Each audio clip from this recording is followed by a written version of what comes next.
दोनों फोरमों की ओर से जो 13 फरवरी से आंदोलन चल रहा है, लगभग 302 दिन आज उन्हें हो गए हैं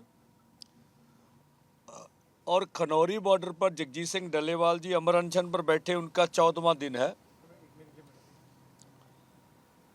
जिस तरह की केंद्र ने नीति बना रखी है, केंद्र की मोदी सरकार ने, खुद भी सरकार कंफ्यूज लगती है कि उनका असल में निर्णय क्या है। आज केंद्रीय मंत्री खट्टर साहब बोल रहे हैं कि किसानों को दिल्ली जाने से किसी ने नहीं रोका, और दूसरा उनका शब्द था कि बहुत से और वाहन हैं जिनसे दिल्ली जाया जा सकता है। और उन्होंने सिर्फ आगे तो नहीं, मुझे हमें मालूम चला भी जिस तरह के प्रश्न वो उठा रहे हैं, उठाने नहीं चाहिए, किस किस्म के प्रश्न नहीं उठाने चाहिए। जबकि ऐसा माना जाता है कि लोकतंत्र में हर को प्रश्न उठाने की जमहूरियत हक होता है। अब खट्टर साहब बोल रहे हैं भी प्रश्न ही मत उठाओ किसी सरकार के ऊपर, सत्ता से सवाल करना ये जमहूरी हक है। तो उनके जो प्रशासनिक अधिकारी बोल रहे हैं, जहाँ सरकार का स्टैंड है, सैनी साहब ने जो बोला कि आपके पास दिल्ली की परमिशन नहीं है, जो उनके प्रशासन ने बोला कि आप हरियाणा के लॉ ऑर्डर के लिए खतरा हैं, जो अभी इंटरनेट बंद कर दिए गए, जो खनौरी और डबवाली पर फोर्स लगा दी गई, ये दहशत ज़्यादा माहौल बनाने की क्या ज़रूरत है। तो मैं बोलता भी एक केंद्रीय मंत्री अगर बयान देता है तो भारत सरकार के को अंदर जो पॉलिसी बन रहेगी उस आधार पर देता है। अगर पहले वाला ही हाल है कि रमनीत बिट्टू बोलता है दिल्ली आइए, पैदल आपका स्वागत करेंगे, इधर अनिल विज जी बोले हैं भी अगर इस तरह आओगे तो पुलिस इसी तरह स्वागत करेगी। अब दूसरी कंट्राडिक्शन, तीसरा बयान है खेतीबाड़ी मंत्री हरियाणा का कि पैदल जानों को रोकेंगे नहीं। तो भारत सरकार अपने आप में कंफ्यूज चल रही है, ये देश के हित में नहीं है। जो भाजपा को मंत्रियों के हालात दिख रहे हैं तो वो कहते हैं हमारी मोदी जी की अगुवाई में पूरी दुनिया प्रधानमंत्री को एक अच्छा प्रधानमंत्री मानती है, ऐसा बोला जाता है। वो कहते हैं हम अच्छा प्रशासन दे रहे हैं देश को। भाई आपके 5-7 मंत्रियों के बयान ही नहीं मिलते हैं। भाई घर में को राय मशवरा कर लिया करो, फिर कहाँ जैस करना, कहीं नो करना है। तो ये किसानों के साथ, किसान खेत मजदूर के साथ जो दुश्मन देश वाला, दुश्मन देश के नागरिक वाला व्यवहार किया जा रहा है कि हम इस देश के नागरिक नहीं हैं, हमें अपनी बात करने का हक नहीं है, हम अपनी देश की राजधानी में नहीं जा सकते। इन प्रश्नों का आज जवाब हम मोदी जी स्वयं हरियाणा में आ रहे हैं, वो दे के जाएं तो बहुत अच्छी बात होगी। और अभी 11 साल हो गए, जिस तरह से जो रिपोर्टें अभी भारत का गरीबी में इंडेक्स कहां पर खड़ा है उसके बारे में बोले, आज डॉलर के मुकाबले रुपया कहां चला गया इसके बारे में बोले, देश में बेरोजगारी कितनी है इसके बारे में बोले। आज भी 27 रुपये के ऊपर एक किसान जो उसकी आमदन उस पर गुजारा कर रहा है, बोलते थे किसान की आमदन दुगनी कर देंगे, वो हुई है कि नहीं हुई है? क्या आज भी प्रधानमंत्री जी यही कहेंगे कि हम हरियाणा में 24 फसलों पे खरीद करेंगे, एक देश के सामने असत्य बोलेंगे? अगर हरियाणा में कर रहे हैं 24 फसलों पे खरीद, तो जिन फसलों की खरीद पहले की है उसका डेटा प्रेस को देना चाहिए कि धान गेहूं के अलावा हमने इन फसलों की खरीद एमएसपी पे ऊपर की है। अगर कोई डेटा नहीं है तो केवल ये झूठी बयानबाजी है। और ये इतना बड़ा आंदोलन चल रहा है, किसानों को दिल्ली नहीं जाना दिया जाता, तो उसके बारे में स्वयं प्रधानमंत्री जी बोल के जाएं। जो हवा खड़ा किया गया था कि प्रधानमंत्री जी हरियाणा में आ रहे हैं, इसलिए हरियाणा के बॉर्डर सील कर दिए गए, किसान जो है उस रैली में कोई ना कोई अनुशासन भंग करेंगे। तो भाई हमने तो कल ही कह दिया, अभी हमारी आज सरकार का संदेश देखेंगे। अब जो लोग ये कह रहे थे, हमने उस दिन कहा था भी हम पैदल रोड पर चलेंगे, प्रधानमंत्री हरियाणा के जिस कोने में आए जाएं, हमारा उससे कोई लेना देना नहीं है। हमने तो अपनी बात सच कर कर दिखला दी। अब जो प्रशासन झूठे आरोप लगा रहा था, उनको अपना बयान देना चाहिए। और आज हम लोग खनौरी बॉर्डर जा रहे हैं, सरदार जगजीत सिंह डल्लेवाल जी का हालचाल पूछेंगे। उसके बाद उस मोर्चे की परिस्थितियां किस तरह की है उसके बारे में जांच करेंगे। और ये भी हमारे लिए एजेंडा रहा, जो दुखद है कि जो केंद्रीय बल है, जो हरियाणा प्रशासन की पुलिस है, वो लीडर को टारगेट कर रही है। जैसे सुरजीत सिंह फूल को टारगेट किया गया। हमारे रेस्क्यू में दलबाग सिंह जी थे, वो भी पंजाब प्रधान अपनी यूनियन के, वो रेस्क्यू टीम में उनको ऊपर अटैक किया गया। पटियाला में वो एडमिट है, उनकी हालत स्थिर नहीं है, उनकी हालत ठीक नहीं है। आज हमने पंजाब के प्रशासन को वहाँ बोला, उनको अब इमरजेंसी में शिफ्ट किया जा रहा है, उनका स्वास्थ्य अच्छा नहीं है। तो क्या हरियाणा पुलिस लीडरों को टारगेट करने पे ध्यान दे रही है? इसके बारे में भी हमने विचार विमर्श किया है। और भी लीडर हमारे जो वैरो नंगल साहब थे, वो भी रेस्क्यू टीम में थे, उनके ऊपर भी अटैक किया, वो बहुत पीछे थे। तो कल हमने देखा प्रेस के ऊपर भी पीछे अटैक किया गया। मैं नाम तो नहीं लूँगा, जो पत्रकार के ऊपर पिछली बार अटैक हुआ था, उसी के ऊपर फिर अटैक हुआ है। तो ये सरकार की योजना क्या है, ये देखने वाली बात है। पत्रकारों के ऊपर अटैक करना ये अमानवीय है। पत्रकार हमारा अकेला पक्ष नहीं दिखा रहे हैं, वो सरकार की बात भी रखते हैं, हमारा पक्ष भी दिखाते हैं। लोग क्या बोल रहे हैं, वो एक निरपेक्ष पत्रकारी करते हैं, उनको हक है अपनी बात कहने का। फिर जो लोकतंत्र का चौथा स्तंभ है, उसी के ऊपर अटैक करना और फिर कहना भी हम किसान को अन्नदाता मानते हैं, किसान का इसमें सम्मान है। अगर प्रेस का कोई सम्मान नहीं है भारत सरकार के सामने, तो फिर अन्नदाता का सम्मान कैसे हो सकता है? और दूसरा, आज जाते हुए पटियाला में हम लोग अपने साथियों को हॉस्पिटल में भी मिलने जाएंगे। पटियाला में अभी जब पीसी के बाद निकलेंगे, और आज शाम 4:30 बजे खनौरी बॉर्डर के ऊपर, उसके बाद प्रेस कॉन्फ्रेंस हम लोग दोनों फोरमों की ओर से करेंगे। तो जिस तरह से स्थानिक जनता लोग साथ दे रहे हैं, इसका हम धन्यवाद करते हैं।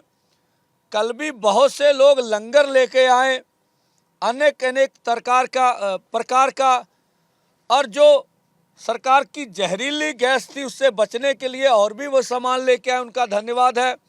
और आज फिर हम लोग हमारे पंजाब के बहुत बड़े सेलिब्रिटी ने भी 2-3 दिन पहले किसान मजदूर जिंदाबाद किया।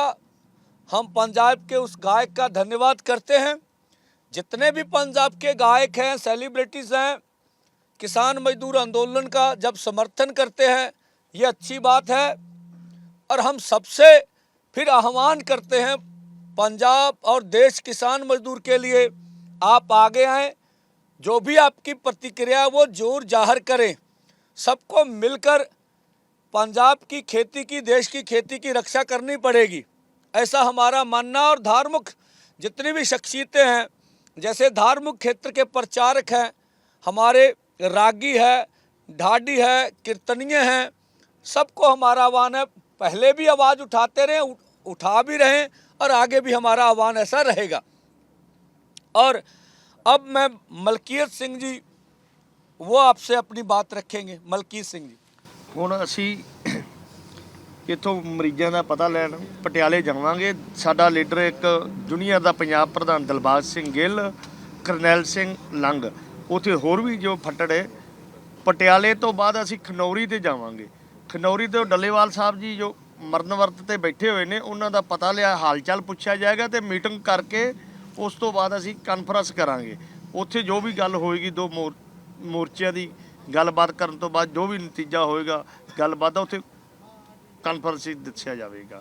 ਕੱਲ ਜੋ ਪ੍ਰਸ਼ਾਸਨ ਸਾਨੂੰ ਵਾਰ-ਵਾਰ ਪੁੱਛ ਰਿਹਾ ਸੀ ਕਿਸਾਨਾਂ ਨੂੰ ਆਪਦੀ ਆਇਡੈਂਟੀ ਕਰਾਓ, ਤੁਸੀਂ ਅੱਗੇ ਨਹੀਂ ਜਾ ਸਕਦੇ। ਅਸੀਂ ਇਸ ਕਿਹੜੇ ਮੁਲਕ ਦੇ ਲੋਕ, ਜੇ ਕੋਈ ਅਸੀਂ ਬਾਹਰ ਦੇ ਤਾਂ ਹੈ ਨਹੀਂ ਜਿਹੜੀ ਸਾਡੀ ਆਇਡੈਂਟੀ ਪੁੱਛੀ ਜਾ ਰਹੀ ਹੈ ਜਾਂ ਸਾਨੂੰ ਕਿਉਂ। ਇਹ ਵੋਟਾਂ ਲੈਣ ਬਾਰੇ ਪ੍ਰਧਾਨ ਮੰਤਰੀ ਕੋਈ ਵੀ ਪਾਰਟੀ ਸਿਆਸੀ ਨਹੀਂ ਕਹਿੰਦੀ ਵੀ ਇਹ ਕਿਸਾਨ ਹੈ, ਇਹਦੀ ਆਇਡੈਂਟੀਫਾਈ ਹੋਣੀ ਚਾਹੀਦੀ ਹੈ। ਕਿ ਹੁਣ ਸਾਡੀ ਕਿਸਾਨਾਂ ਦੀ ਆਇਡੈਂਟੀ ਪੁੱਛਿਆ ਜਾਇਆ ਕਰੇਗੀ? ਤੁਸੀਂ ਆਪਣੀ ਗੱਲ ਕਰਨ ਜਾ ਰਹੇ ਹੋ, ਆਪ ਰਾਜਧਾਨੀ 'ਚ ਜਾ ਰਹੇ ਹੋ, ਕੀ ਗੱਲ ਕਿਸਾਨਾਂ ਨੂੰ ਰਾਜਧਾਨੀ 'ਚ ਜਾਣ ਤੋਂ ਬੈਨ ਕੀਤਾ ਜਾਵੇਗਾ? ਕੀ ਮਨਸ਼ਾ ਇਹਨਾਂ ਦਾ? ਪ੍ਰਧਾਨ ਮੰਤਰੀ ਇਹ ਦੱਸ ਕੇ ਜਾਣਾ ਸੀ। ਜੀ हाँ जी, परमजीत जी, बिहार बिहार मध्य प्रदेश। प्रधान जी ने ऐसे सारी बात कही, मैं सिर्फ दो बातें जोड़ूंगा। जर्मनी का एक नेता हुआ करता था ग्रोवर, वो कहता था किसी बात को 100 लोगों से 100 जगह पे बुलवा दो तो झूठ बात भी सत्य हो जाएगी। आप देखिएगा जैसे ही किसान कोई एक्टिविटी करता है, अपनी मांग मांगता है, चाहे कोई भी तबका, स्टूडेंट हो या जॉब वाले, तो उसके एजेंडा फिक्स रहता है बीजेपी का। कभी तमिलनाडु से बुलवा देंगे, कभी असम से बुलवा देंगे किसी नेता से, कभी हरियाणा से, कभी पंजाब से, कभी राजस्थान से। मुख्य मुद्दे पे बात नहीं करेंगे। वो ग्रोवर के पूरी तरीके से फॉलो करते हैं कि किसी भी एजेंडे पे अपनी बात को ऐसे घुमाओ कि लोग उस बात पे बात करने लगे कि जो बात नहीं है उस पर ही चर्चा होना शुरू हो जाए। एक ही लाइन सब कुछ बोलेगा, हम बात करने को तैयार है, किसान को हमने रोका नहीं, लेकिन ये बात कभी नहीं होगा कि भाई आपने लिखित रूप से क्यों नहीं दी है, या हमें कोई संदेश क्यों नहीं आ रहा है, बात करने का डेट कब आ रहा है, ये कभी नहीं आ रहा है। दूसरा, हम अपनी बात एक रखना चाहते हैं कि किसानों को रोकने के लिए 29 कंपनियों की जानकारी आई है कि हरियाणा में लगाए गए हैं केंद्रीय सुरक्षा बल की। एक कंपनी पे जो खर्च होता है, जो स्टेट गवर्नमेंट को देना पड़ता है सेंटर को, वो 36 करोड़ रुपया रहता है एक साल का। अगर 29 कंपनियां लगी है तो लगभग 1000 करोड़ रुपया का जो भार आएगा हरियाणा पे, वो बिना मतलब का आ रहा है। क्या हम 100 लोगों को रोकने के लिए, चाहे अगर उनको रोकना भी अगर है, तो क्या हरियाणा पुलिस नहीं कर लेंगे? आप ज़बरदस्ती के हरियाणा के जनता पे, हरियाणा के बजट पे 1000 करोड़ रुपया दे रहे हैं एक दहशत बनाने के लिए। कैमरा है, आपके इंटेलिजेंस के भी होंगे, यहाँ पर कुछ नहीं है, उसके बावजूद भी आप ज़बरदस्ती के एक काम कर रहे हैं। तो सिर्फ और सिर्फ एजेंडा चलाने के लिए, जो हमारे खिलाफ जाएगा उसके ऊपर वार करने के लिए। कल महिला पत्रकारों पे भी टारगेट किया गया कि ये लोग दिखाते हैं, जो किसी बड़े न्यूज़ चैनल से नहीं है उनको विशेष तौर पे टारगेट किया जाता है कि ये तो किसी के काबू में नहीं आएंगे, इनको ज़बरदस्ती पकड़ो। वो सिर्फ इसीलिए कि हमारी आवाज़ को दबाया जा सके। हाँ, मतलब मैं एक बात और जो रह गई थी, कल जो हो हल्ला किया जा रहा था कि ईमेल हमें आई है मोर्चे की ओर से,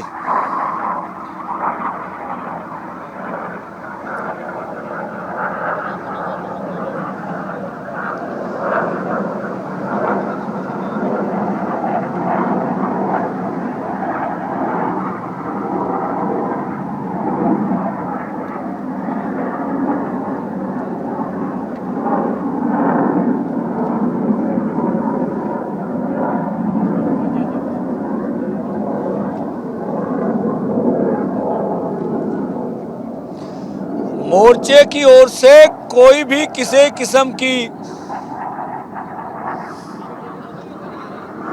ईमेल किसी को नहीं की गई थी। प्रेस रिलीज में जो हम लोग ने ये अपनी लिस्ट भेजी थी उसी को उठा रहे थे। ये हमारे साथियों को भ्रमित कर रहे थे, उसके नाम पर धोखा दे रहे थे।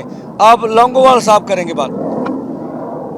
सब तो पहला तो सारी प्रेस का ਅਸੀਂ ਧੰਨਵਾਦ ਕਰਦੇ ਹਾਂ ਜਿਨ੍ਹਾਂ ਨੇ ਅਥਰੂ ਗੈਸ ਤੇ ਵਰਦੇ ਗੋਲਿਆਂ ਦੇ ਵਿੱਚ ਵੀ ਉਹ ਆਵਾਜ਼ ਨੂੰ ਚੁੱਕਿਆ, ਜਿਹੜੀ ਆਵਾਜ਼ ਸਮੁੱਚੇ ਦੇਸ਼ ਦੇ ਹਿੱਤ ਦੀ ਆਵਾਜ਼ ਬੁਲੰਦ ਕਰਨ ਲਈ ਕਿਸਾਨ ਅੰਦੋਲਨ ਸ਼ੁਰੂ ਕੀਤਾ ਹੋਇਆ ਹੈ ਤੇ ਦੇਸ਼ ਨੂੰ ਬਚਾਉਣ ਲਈ ਸ਼ੁਰੂ ਕੀਤਾ ਹੋਇਆ ਹੈ। ਹੁਣ ਸਵਾਲ ਜਿਹੜੇ ਸਾਡੇ ਸਾਹਮਣੇ ਖੜੇ ਹੈ, ਸਭ ਤੋਂ ਪਹਿਲਾ ਸਵਾਲ ਕਿ ਸਾਨੂੰ 101 ਬੰਦਿਆਂ ਦੇ ਜਥੇ ਨੂੰ ਦੂਜੀ ਵਾਰ ਕੱਲ ਫੇਰ ਰੋਕਿਆ ਗਿਆ ਦਿੱਲੀ ਜਾਣ ਤੋਂ, ਤਾਂ ਇਹ ਸਪਸ਼ਟ ਲਫ਼ਜ਼ਾਂ ਦੇ ਵਿੱਚ ਸਿੱਧ ਹੁੰਦੀ ਹੈ ਗੱਲ ਵੀ ਭਾਰਤ ਦੀ ਹਕੂਮਤ ਇਸ ਮੁਲਕ ਦੇ ਅੰਦਰ ਕਿਰਤੀਆਂ ਦੀ ਗੱਲ ਸੁਣਨ ਲਈ ਤਿਆਰ ਨਹੀਂ ਹੈ। ਭਾਰਤ ਕਿਸ ਪਾਸੇ ਨੂੰ ਵੱਧ ਰਿਹਾ, ਸਪਸ਼ਟ ਲਫ਼ਜ਼ਾਂ ਦੇ ਵਿੱਚ ਸਮਝ ਆ ਰਿਹਾ ਹੈ ਆਮ ਲੋਕਾਂ ਨੂੰ ਕਿ ਭਾਰਤ ਸੱਚ ਦੀ ਆਵਾਜ਼ ਨੂੰ ਦਬਾਉਣ ਵਾਲੇ ਪਾਸੇ ਵੱਧ ਰਿਹਾ ਹੈ। ਕਾਰਪੋਰੇਟ ਨੂੰ ਪ੍ਰਫੁੱਲਤ ਕਰਨ ਵਾਸਤੇ ਬਹੁ ਗਿਣਤੀ ਲੋਕ ਉਹਨੂੰ ਰੋਲਣੇ ਸੌਖੇ ਲੱਗ ਰਹੇ ਹੈ। ਦੂਜੀ ਗੱਲ ਨਾਲ ਦੀ ਨਾਲ ਜਿਹੜੀ ਲੋਕਾਂ ਤੱਕ ਸਾਡੀ ਆਵਾਜ਼ ਜਾਣ ਦਾ ਇੱਕ ਸਭ ਤੋਂ ਵੱਡਾ ਜ਼ਰੀਆ ਪ੍ਰੈਸ ਸੀਗੀ। ਕੱਲ ਜਦੋਂ ਜਥਾ ਸਾਡਾ ਤੁਰਨਾ ਸੀ ਸੰਭੂ ਬਾਰਡਰ ਤੋਂ 101 ਬੰਦਿਆਂ ਦਾ, ਉਸ ਤੋਂ ਪਹਿਲਾਂ ਹੀ ਪ੍ਰੈਸ ਨੂੰ ਰੋਕਣ ਲਈ ਵੀ ਜਿਹੜੇ ਕਦਮ ਹਰਿਆਣੇ ਦੀ ਪੁਲਿਸ ਵੱਲੋਂ ਡੀਜੀਪੀ ਵੱਲੋਂ ਉਠਾਏ ਜਾਂਦੇ ਹੈ, ਪੰਜਾਬ ਦੀ ਪੁਲਿਸ ਤੱਕ ਲੈਟਰ ਜਾਰੀ ਹੁੰਦੇ ਹੈ, ਤਾਂ ਇਹਦਾ ਮਤਲਬ ਜਿਹੜੇ ਲੋਕ ਪੀੜਤ ਨੇ ਕਿਸੇ ਮੁੱਦਿਆਂ ਤੋਂ, ਉਹਨਾਂ ਦੀ ਆਵਾਜ਼ ਨੂੰ ਦੱਬਣਾ ਤੇ ਭਾਰਤ ਦਾ ਚੌਥਾ ਥੰਮ ਜਿਹੜਾ ਲੋਕਾਂ ਦੀ ਆਵਾਜ਼ ਚੁੱਕਦਾ ਹੈਗਾ ਗਾਹਾਂ ਜਵਾਨ ਚੋਂ ਨਿਕਲੀ ਹੋਈ ਨੂੰ, ਉਸ ਨੂੰ ਵੀ ਦੱਬਣ ਦੀ ਨੀਤੀ। ਤੀਜੀ ਗੱਲ ਜਿਹੜੀ ਹੈਗੀ ਆ ਸਭ ਤੋਂ ਵੱਡੀ ਅਹਿਮ ਕਿ ਭਾਰਤ ਦੀ ਸਰਕਾਰ ਇਸ ਘੋਲ ਨੂੰ ਝੂਠਾ ਬਣਾਉਣ ਲਈ ਜੋ ਪ੍ਰਚਾਰ ਕਰ ਰਹੀ ਹੈ, ਹਰਿਆਣੇ ਦੀ ਸਰਕਾਰ ਹੋਵੇ, ਸੈਂਟਰ ਦੇ ਮੰਤਰੀ ਹੋਣ, ਅਸੀਂ ਉਹਨਾਂ ਨੂੰ ਸਪਸ਼ਟ ਲਫ਼ਜ਼ਾਂ ਦੇ ਵਿੱਚ ਪੁੱਛਣਾ ਚਾਹੁੰਦੇ ਹਾਂ ਕਿ ਵਾਰ-ਵਾਰ ਅਸੀਂ ਤੁਹਾਨੂੰ ਇਹ ਕਹਿਣਾ ਚਾਹੁੰਦੇ ਹਾਂ ਕਿ ਤੁਸੀਂ ਭਾਈ ਪੰਜਾਬ ਦੀ ਧਰਤੀ ਦੇ ਉੱਤੇ ਆ ਕੇ ਪੰਜਾਬ ਦੇ ਲੋਕਾਂ ਦੇ ਉੱਤੇ ਜਿਹੜਾ ਜ਼ਬਰ ਕਰ ਰਹੇ ਹੋ, ਬੈਰੀਗੇਡ ਤਾਣ ਕੇ ਪੁਲਿਸ ਫੋਰਸਾਂ ਤਾਇਨਾਤ ਕਰਕੇ, ਤਾਂ ਇਹ ਭਾਰਤ ਦੇ ਲੋਕ ਕਿੰਨਾ ਚਿਰ ਬਰਦਾਸ਼ਤ ਕਰਨਗੇ? ਇਹ ਬਰਦਾਸ਼ਤ ਨਹੀਂ ਹੋਏਗਾ।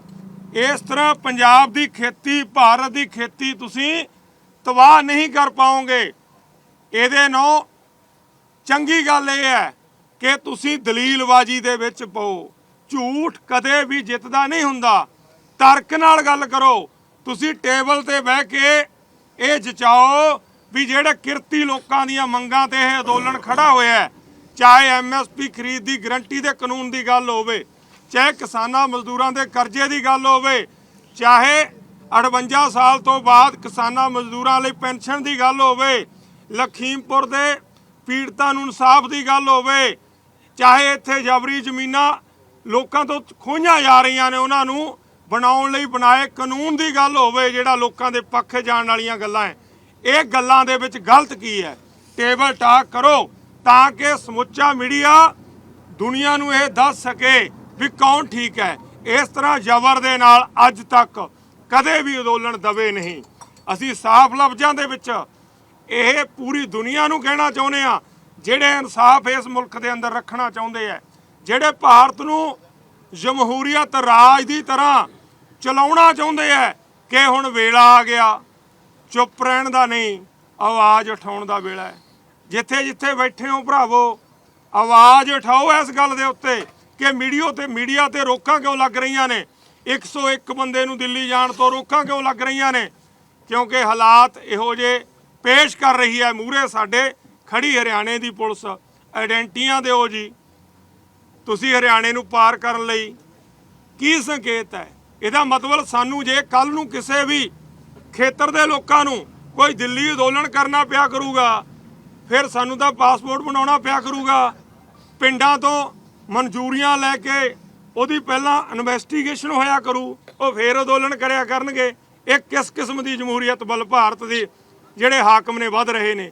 ਸੋ ਮੇਰਾ ਕਹਿਣ ਦਾ ਮਤਲਬ ਅਸੀਂ ਇਸ ਚੀਜ਼ ਦੇ ਉੱਤੇ ਗੰਭੀਰਤਾ ਨਾਲ ਸੋਚੀਏ। ਜਿਹੜੇ ਭਰਾ ਹਾਲੇ ਅੰਦੋਲਨਾਂ ਤੋਂ ਦੂਰ ਨੇ, ਅੰਦੋਲਨਕਾਰੀ ਸਾਰੀ ਗੰਭੀਰਤਾ ਨੂੰ ਵਿਚਾਰਦੇ ਹੋਏ ਇਸ ਗੱਲ ਦੇ ਉੱਤੇ ਬੋਲ ਕੇ ਭਾਰਤ ਦੇ ਇਹੋ ਜਿਹੇ ਰਾਜ ਪ੍ਰਬੰਧ ਨੂੰ ਪੁੱਠਾ ਮੋੜੀਏ। ਜਿਹੜਾ ਹਮਲਾਵਰ ਰੁਖ ਕਿਸਾਨਾਂ ਤੇ ਕਰ ਰਿਹਾ ਹੈ, ਮੀਡੀਆ ਤੇ ਕਰ ਰਿਹਾ ਹੈ, ਸੱਚ ਦੀ ਆਵਾਜ਼ ਤੇ ਕਰ ਰਿਹਾ ਹੈ, ਉਸ ਨੂੰ ਮੋੜਨ ਲਈ ਸਾਨੂੰ ਘਰਾਂ ਚੋਂ ਨਿਕਲਣਾ ਪੈਣਾ। ਇਹ ਨਹੀਂ ਦੇਖਣਾ ਪੈਣਾ ਵੀ ਕੌਣ ਲੜ ਰਿਹਾ ਹੈ, ਕਿਹੜੇ ਬਾਰਡਰ ਤੇ ਕੌਣ ਬੈਠਾ ਹੈ। ਵੇਲਾ ਇਹ ਹੈ ਕਿ ਭਾਰਤ ਦੇ ਸੱਚੇ ਤੇ ਕਿਰਤੀ ਲੋਕਾਂ ਦੇ ਉੱਤੇ ਹਮਲਾ ਹੈ। ਇਸ ਹਮਲੇ ਨੂੰ ਸਮੂਹਿਕ ਲੋਕਾਂ ਤੋਂ ਠੱਲਣ ਲਈ ਅਸੀਂ ਮੰਗ ਕਰਦੇ ਹਾਂ ਸਮੂਹਿਕ ਲੋਕਾਂ ਨੂੰ ਕਿ ਇਸ ਮੋਰਚਿਆਂ ਨਾਲ ਜੁੜ ਕੇ ਆਪਾਂ ਕਾਮਯਾਬੀ ਹਾਸਲ ਕਰਾਂਗੇ ਤੇ ਅੱਗੇ ਵਧਾਂਗੇ। ਇਸ ਮੁਲਕ ਦੇ ਵਿੱਚ ਕਾਰਪੋਰੇਟ ਦੀਆਂ ਪਾਲਿਸੀਆਂ ਨੂੰ ਕਦੇ ਵੀ ਆਪਾਂ ਅੱਗੇ ਨਹੀਂ ਵਧਣ ਦੇਵਾਂਗੇ। ਸੋ ਸਾਰਿਆਂ ਦਾ ਹੁਣ ਖੱਟਰ ਸਾਹਿਬ ਕਹਿੰਦੇ ਆ ਕਿ ਤੁਸੀਂ ਪੈਦਲ ਕਿਉਂ ਗੱਡੀਆਂ ਤੇ ਆ ਜਾਓ, ਹੋਰ ਸਾਧਨਾਂ ਤੇ ਆ ਜਾਓ। ਦੋ ਅਪੀਲ ਕਰ ਲਓ। ਹਾਂ ਇੱਕੋ ਮਿੰਟ ਜੀ ਜੰਗ ਸਿੰਘ ਨੇ ਮੈਂ ਮੇਰੇ ਵੀਰਾਂ ਦਾ ਪੱਤਰਕਾਰਾਂ ਦਾ ਧੰਨਵਾਦ ਕਰਦੇ ਹਾਂ, ਮੀਡੀਆ ਵਾਲਿਆਂ ਦਾ ਵੀ ਜਿਹੜੀ ਸਾਡੀ ਖਬਰ ਇਹ ਪਹੁੰਚਾਉਂਦੇ ਨੇ। ਸਾਨੂੰ ਬਿੱਟੂ ਜੀ ਕਹਿੰਦੇ ਤੇ ਵੀ ਹਾਂ ਜੀ ਰਸਤਾ ਤੁਰ ਕੇ ਕਿਸਾਨ ਚਲੇ ਜਾਣ, ਤੇ ਅੱਜ ਉਹ ਕਿੱਥੇ ਚਲੇ ਗਏ ਨੇ? ਕਿਸਾਨ ਤਾਂ ਤੁਰ ਕੇ ਵੀ ਜਾਣ ਨੂੰ ਤਿਆਰ ਹੈ। ਖੱਟੜ ਕਹਿ ਰਿਹਾ ਤਾਂ ਵੀ ਉਹ ਵੀ ਕਹਿੰਦਾ ਤਾਂ ਵੀ ਮੈਂ ਤੁਰ ਕੇ ਚਲੇ ਜਾਓ, ਅੱਜ ਉਹ ਕਿੱਥੇ ਚਲੇ ਗਏ ਨੇ? ਸਾਨੂੰ ਤੁਰਨ ਦੇ ਵਿੱਚ ਜਾਣ ਤੇ ਸਾਡੇ ਜਥੇ ਜਾ ਰਹੇ ਨੇ, ਪਰ ਸਾਨੂੰ ਜਾਣ ਨਹੀਂ ਦੇ ਰਹੇ ਹੈਗੇ। ਮੂਰੇ ਬੈਰੀਅਰ ਲਾ ਰੱਖੇ ਨੇ, ਕਿੱਡੇ ਕਿੱਡੇ ਉਹਨਾਂ ਨੇ ਉਹ ਪ੍ਰੋਗਰਾਮ ਕਰ ਰੱਖੇ ਨੇ। ਜੇ ਸਾਡੇ ਜਥਾ ਗਾਹਾਂ ਹੁੰਦਾ ਸਾਡੇ ਪਰ ਅਥਰੂ ਗੈਸ ਗੋਲੇ ਮਾਰੇ ਜਾਂਦੇ ਆ। ਵਾਹਿਗੁਰੂ ਜੀ ਕਾ ਖਾਲਸਾ, ਵਾਹਿਗੁਰੂ ਜੀ ਕੀ ਫਤਿਹ। ਖੱਟਰ ਸਾਹਿਬ ਵਾਲਾ ਇੱਕ ਕਰਿਓ ਜੀ ਕਲੀਅਰ ਮੜਾ, ਪਹਿਲਾਂ ਟਰੈਕਟਰ ਟਰਾਲੀ ਨੂੰ ਲੈ ਕੇ ਇਤਰਾਜ਼ ਸੀ, ਹੁਣ ਉਹ ਕਹਿੰਦੇ ਪੈਦਲ ਕਿਉਂ ਆਉਣਾ ਹੈ, ਤੁਸੀਂ ਗੱਡੀਆਂ ਤੇ ਆ ਜਾਓ, ਹੋਰ ਸਾਧਨਾਂ ਤੇ ਆ ਜਾਓ। ਮੇਰੇ ਖਿਆਲ ਖੱਟੜ ਸਾਹਿਬ ਜਦੋਂ ਮੁੱਖ ਮੰਤਰੀ ਸੀ ਉਹਨਾਂ ਦੀਆਂ ਪਿਛਲੀਆਂ ਬਾਈਟਾਂ ਕੱਢ ਲਈਏ ਜੀ ਆਪਾਂ। ਕਹਿੰਦੇ ਸੀ ਵੀ ਹੁਣ ਪੈਦਲ ਆਉਣ, ਸਾਨੂੰ ਕੋਈ ਇਤਰਾਜ਼ ਨਹੀਂ। ਖੱਟੜ ਸਾਹਿਬ ਦੇ ਕਿਹੜੇ ਬਿਆਨ ਤੇ ਯਕੀਨ ਕਰੀਏ ਤੇ ਕਿਹੜੇ ਤੇ ਨਾ ਕਰੀਏ, ਇਹ ਤਾਂ ਸਵਾਲ ਉਹਨਾਂ ਕੋ ਬਣਦਾ ਵੀ ਤੁਸੀਂ ਅਜੇ ਮੁੱਖ ਮੰਤਰੀ ਉਦੋਂ ਕੀ ਬੋਲਦੇ ਸੀ, ਅੱਜ ਤੁਸੀਂ ਕੇਂਦਰੀ ਮੰਤਰੀ ਕੀ ਬੋਲਦੇ ਹੋ। ਤੁਹਾਡਾ ਪ੍ਰਸ਼ਾਸਨ ਅੱਡ ਗੱਲ ਕਰ ਸਕਦਾ। ਤੋ ਇਹਨਾਂ ਨੇ ਆਪਣਾ ਵਿਸ਼ਵਾਸ ਲੋਕਾਂ ਤੋਂ ਗਵਾ ਲਿਆ ਹੈਗਾ ਵਾ।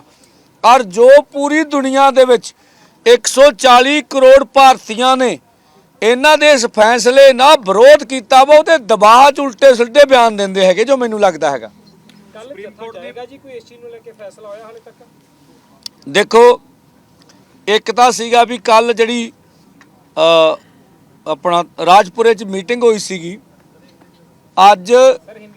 हाँ तो कल जो राजपुरा में मीटिंग हुई थी उसमें प्रशासन ने आज का समय मांगा है, इसलिए जथा जाने के ऊपर हमने अभी टाइम बाउंड नहीं किया है। तो कल इसके ऊपर, क्योंकि खनौरी भी नहीं जा सके, काम बहुत रहता है, आज खनौरी भी चले जाएंगे, दोनों फोरमों की भी विचार हो जाएगी। तो कल इसके बारे में सारी तस्वीर, हम पहले खुद नहीं भागने वाले, सरकार को भगाएंगे।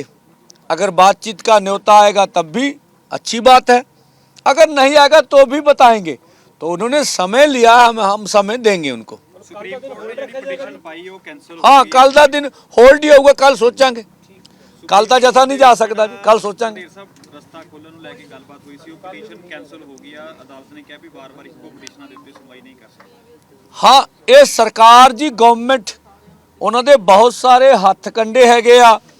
ਜਿਹੜੀ ਸੁਪਰੀਮ ਕੋਰਟ ਦੇ ਵਿੱਚ ਸਾਡੇ ਵਿਰੁੱਧ, ਮੋਰਚੇ ਦੇ ਵਿਰੁੱਧ ਪਟੀਸ਼ਨ ਪਾਈ ਸੀਗੀ ਵੀ ਕਿਸਾਨਾਂ ਨੂੰ ਇੱਥੋਂ ਠਾਲਿਆ ਜਾਣਾ ਚਾਹੀਦਾ, ਉਹ ਸੁਪਰੀਮ ਕੋਰਟ ਨੇ ਖੁਦ ਹੀ ਰੱਦ ਕਰ ਦਿੱਤੀ ਆ। ਉਹ ਮਸਲਾ ਹੁਣ ਉੱਥੇ ਖਤਮ ਹੋ ਗਿਆ ਵਾ।